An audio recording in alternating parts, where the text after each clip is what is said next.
Là il me faut un faire 1003 ou 1004. Devenir le roi de Midgard. Se diriger vers les 1000K. Tout en évitant le mitard. Fico bip bip, ouais ça vient de commencer. C'est les cités, ça prend pas la C. L'équipe, c'est parti pour une petite vidéo actu du lundi.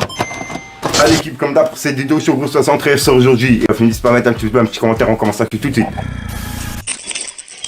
À l'équipe, pour commencer cette petite vidéo actu du lundi, on a Booba qui a piqué Adrien Adé par rapport à justement son lancement dans le porno, etc. Bref, et comme tu peux le voir en fait, Booba il a écrit: Adrien Laurent, basketteur raté de bonne famille, ayant grandi à Levallois 9-2, devient influenceur puis fauché à cause de la chasse aux influents voleurs. Il décide de nous montrer son kiki caché derrière une cagoule, car la lâcheté est leur point fort. Cette culture du néant va cesser. Et je rappelle que moi-même, il y a encore 2 ans, j'avais fait des vidéos vérités par rapport à Adrien Adé. Et je déclarais justement des sacrées choses puisqu'il avait fait twerker des mineurs en live, etc. Et toutes les vidéos, elles sont encore disponibles sur mon compte Instagram et aussi sur YouTube si je suis pas fou. Ensuite, Booba, il a publié un Google Drive sur Twitter. Et en gros, c'est un lien qui te mène directement dans un dossier. Et le dossier, en fait, il a été créé par le Radji et Radjé. Et dedans, il y a des centaines de vidéos sur Magali Berda, sur toutes les arnaques qu'elle a fait, etc. Bref, je vous invite à aller voir parce que c'est un truc de ouf. Et on peut voir que le Radji et Radjé, il a été banni par Twitter par rapport à ça, en fait. Et je crois qu'aujourd'hui, il a été débanni, si je suis pas fou. Ensuite, pour continuer sur Booba, Booba, il a publié cette photo de Gims quand il était jeune. Et on peut voir qu'il y a une affiche de Booba à l'époque, de Lunatic et Mauvais Oeil. Et bref, et on peut voir qu'il l'a mis sur Twitter en disant Mauvais Oeil. Justement, tu vois, qui est en rapport par rapport à ce qu'il y a sur l'affiche. Ensuite l'équipe, il y a Val qui a publié un montage de rap vs réalité sur ce qui s'est passé par rapport aux francophonies. Et comme tu peux le voir, il a identifié Booba et il a mis une part de gâteau en emoji. Bref, regardez la vidéo, vous allez comprendre. Rap versus réalité, rap. Il a loué 50 Renois, il a pris au fitness park. Il a essayé de bloquer la scène. Mais la piraterie n'est jamais finie. S'ils sont au car là, ils peuvent venir, on va s'occuper d'eux. Réalité. Grotte talon, bien, vers là. Grotte pédale, là. Bien. Ils s'occupent de nous, là. Ils s'occupent de nous. Nous, musique, là.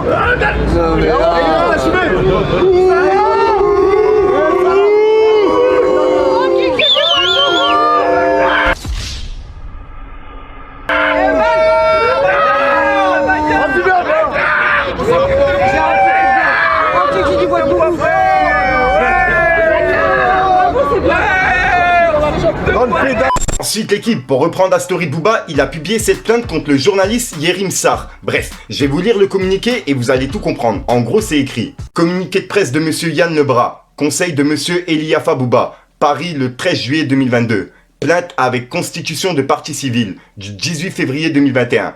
Ordonnance de renvoi devant le tribunal correctionnel de Yerim Sarr et la directrice de publication de la radio Move.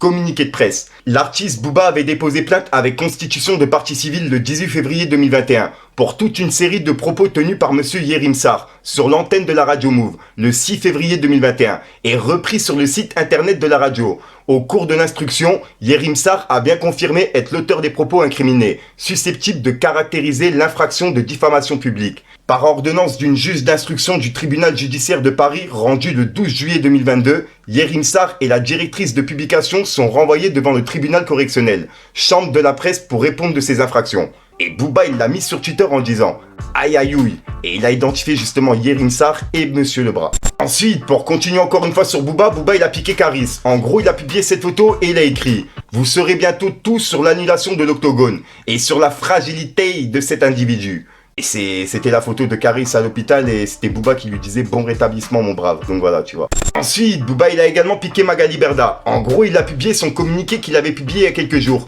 Et il a publié son nouveau compte Instagram qui s'appelle Eliafa officiel. Bref, et comme tu peux voir, il a dit: Magali Berda, on entend moins ta grande bouche, hein. Guélec, bras long, y'a que ton dos qui est long. Avec plusieurs smileys morts de rire. Moi je suis tout seul.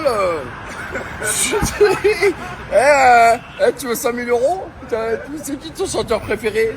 Ensuite, pour finir cette fois-ci du côté de Booba, il a publié ce montage de Nino et de Magali Berda. Et il a écrit: vous avez pas de limite, moi je ferme Twitter pour aujourd'hui. Passez une bonne journée et hydratez-vous. Donc voilà. Et au passage, en parlant de bonne journée, j'ai passé une bonne journée personnellement puisqu'on a tourné le clip de Bibip et de B4B. Et malgré qu'on était au soleil sous 40 degrés, je suis vraiment content des images et je suis pressé de voir ce que ça va rendre. Ensuite l'équipe, on a l'avocat de Caris qui a pris la parole suite aux messages vocaux qu'on a vus hier. Et il annonce que Caris il va porter plainte contre Linda pour dénonciation calomnieuse. Je vais vous lire l'article, vous allez tout comprendre. En gros, ça a été fait par la Radio Move, comme tu peux le voir c'est écrit. Caris prépare une plainte pour dénonciation calomnieuse contre son ex-compagne. Accusé de violence par son ex-compagne, Caris et son équipe juridique envisagent de porter plainte. Dans un audio qu'a posté son ex-compagne sur les réseaux sociaux, on entend Caris et elle-même se disputer concernant les déboires amoureux du rappeur, qui n'étaient clairement pas au goût de son ex. Puis l'audio prend une autre tournure, car on entend des mouvements, et des mouvements qui pourraient s'associer à des violences et des cris. Son ex-compagne annonce avoir déposé plainte pour violence aggravée et non-assistance à personne en danger contre Caris lui-même et a déclaré demander justice. Caris prépare sa défense. En effet, suite à cette plainte, son avocat Maître Maharsi, contacté par nos équipes, déclare « Mon client est très serein, il ne souhaite pas répondre ou alimenter des affabulations de son ex-compagne sur les réseaux sociaux. Une plainte pour dénonciation calomnieuse est en cours de rédaction et nous transmettrons au parquet tous les éléments de contestation. Mon client est en train de subir une vendetta médiatique ignoble. La justice sera, à n'en point douter, rétablir la vérité. Et il refute toute accusation de violence et démontrera à la justice la malhonnêteté de son ex-compagne, dont le seul objectif est l'argent. » Donc voilà, c'est ce qu'a déclaré justement l'avocat de Caris par rapport à tout ce qui se passe, etc. Donc voilà, c'est vrai que c'est chaud et je comprends même pas pourquoi elle a mis tout ça sur les réseaux, etc. C'était un truc à régler en privé, ça, tu vois. Dans le lot, il y avait mes sacs, il y avait mes trucs. Moi, je m'en bats les couilles. Maintenant, ça me revient. Je vais faire la meuf comme ça, je m'en fous. Je veux mon oseille, frère. Je veux mon oseille et je vais me prendre des vacances. Je vais me refaire la gueule et je vais aller me faire secouer par tous les Renault Tinder. Mais là, de toute façon, je me connais, là. Là, je suis en train de retrouver de la force en moi. Je prends sur moi parce que j'attends des choses. Mais quand les paiements, tout ça, ils seront passés, frère, il va s'en prendre plein la gueule. Parce que je vais pas le rater, je te le dis.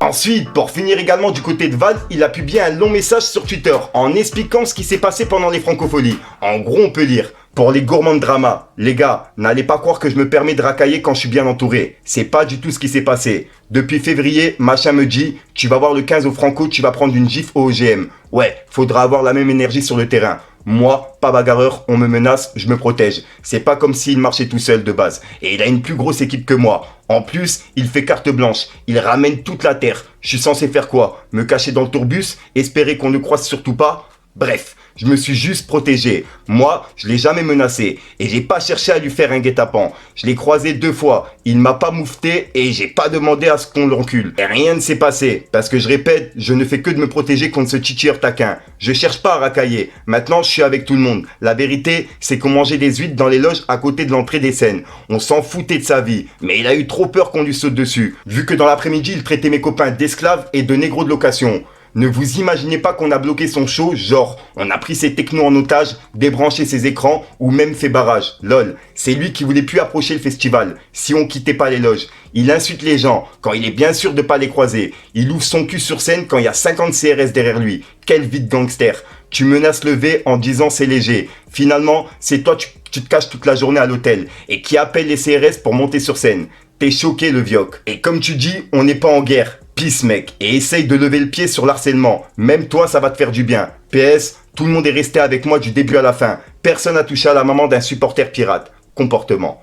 Donc voilà. Parce qu'il y a Booba justement qui a déclaré ce qui s'était passé lui pendant les francopholies.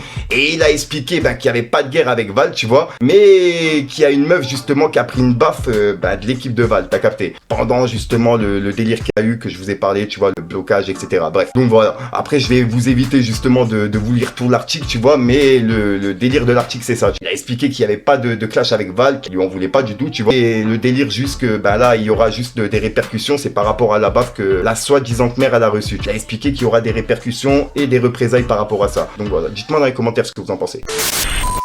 Donc voilà l'équipe, c'est tout pour cette petite vidéo actu. Dites-moi vous ce que vous en pensez dans les commentaires et n'hésitez pas à mettre un petit pouce bleu pour soutenir le référencement. Et si jamais vous n'êtes pas abonné, je vous invite à activer la petite cloche l'équipe. Fallait que je te parle d'un truc. Là il me faut un faire 1003 ou 1004.